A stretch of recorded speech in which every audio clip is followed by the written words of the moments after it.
Chili is one of the easiest dishes to make. It's foolproof, next to impossible to overcook, and lets you practice a variety of cooking skills. If you're new to cooking, I'd recommend starting with this. Let's get this party started. Grab 2 onions, 1 bell pepper, 4 jalapeno, and 3 to 6 cloves of garlic. And 3 bowls, 1 for waste, 1 for your chopped vegetables, and 1 for the garlic. Next, cut your bell pepper's head off and shave the flesh around the placenta. The thing inside the bell pepper that holds the seeds is called a placenta. No, I'm not joking. Google it. Anyways, after that, cut your pepper into thin strips and dice. When cutting things, remember the 3-finger rule. Middle finger in front and your ring and index finger behind. Use your thumb and pinky finger to hold whatever you're cutting in place and curl your fingertips back while you run the flat of the blade against your knuckles so you don't cut yourself. Next, dice both your onions. If you don't know how to dice an onion, start by cutting them in half and removing the skin. With the tip of your blade facing the root, cut 1/4 inch slices perpendicular to the root. After you make your slices, turn the onion 90 degrees so the blade is parallel with the root, and make 1/4 inch slices. Get as close to the root as you can, then turn your onion over to get the last few bits. Some people also make 2 horizontal cuts, 1 at the top and 1 in the middle in order to get a smaller dice. I personally don't do this for chili. Also, you can save the onion scraps and use them for stock or compost if you garden. If you have a hard time dicing your onions, it might be because your knife is getting dull. If your knife is less than 5 years old, I'd recommend getting professionally sharpened. But if it's over 5 years old, I think it's time for a new knife. Next, cut the stems and tips off the jalapenos. Then stand them up and shave around the seeds. Try to get rid of as many of the seeds as you can. After that, wipe any excess seeds off your cutting board, then line the jalapeno slices up and give them a quick chop.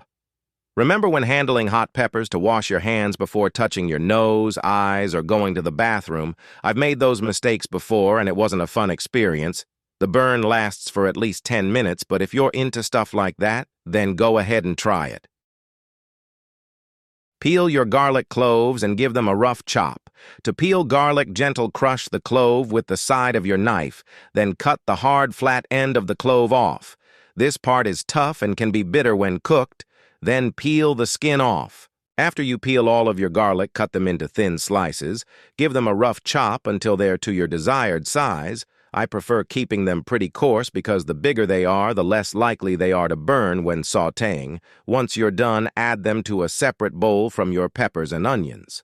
Garlic cooks much faster, so we're going to add them a minute or 2 before the onions and peppers are done cooking.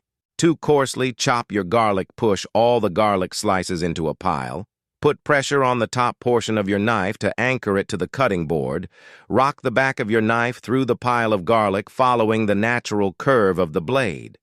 Once you run through the garlic once or twice, push any garlic slices stuck to your blade back to the cutting board and push all the slices back into a pile. Repeat this process until you reach a petal-like consistency. Time to make the spice powder mix. We'll need 4 tablespoons of chili powder. If the spices are stuck, try giving the jar a nice hard shake to loosen them up.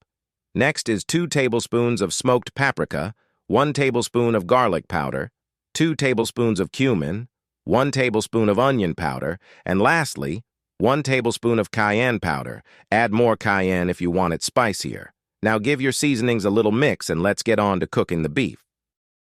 Heat up a large pot on medium-high heat. While that's going on, bring a small pot of water to a boil and add about a tablespoon of better, then bouillon beef flavor to the water. Add 1 tablespoon of oil to the pot, then add 2 pounds of 80/20 ground beef. If the beef doesn't immediately sizzle, then your pot isn't hot enough. Spread your beef out to increase the amount of caramelization of your beef. This deepens the flavor and gives your chili a much richer flavor. Cook for around 5 to 7 minutes or until the bottom of your beef has turned dark brown. After around 6 minutes, this is where I'm at. I could probably have let it go for another 2 minutes, but I was hungry and couldn't wait to eat. Now, chop the ground beef up into bite-sized bites and flip them over to get some color on the pink side. You don't have to fully cook the beef, but you do want a nice sear on both sides. Once our beef is about 70% of the way done, add about half of our homemade chili seasoning, then stir and cook for about 2 to 3 minutes, then add a few cracks of salt and pepper. We want our seasoning to be distributed evenly, so we only add half now and half when we cook our vegetables. Speaking of which, add our vegetables in and give them a dash of salt and pepper. Stir in and cook for around 5 to 7 minutes. Salting the vegetables will help pull water out of them, which will intensify their flavors once we cook the water off. After 6-ish minutes, our onions and peppers should be nice and soft. Now is the perfect time to add the rest of our seasoning mix. If your pot is a little dry, add some olive oil. We want to cook off the raw taste of the spices, but we don't want to burn them. Once we cook off our spices, we can add in the garlic. Cook the garlic for about 2 to 3 minutes as well. I know some people are thinking that I'm using too much spice or too much garlic, but trust me, with the amount of chili we're making, we want it to be heavily seasoned.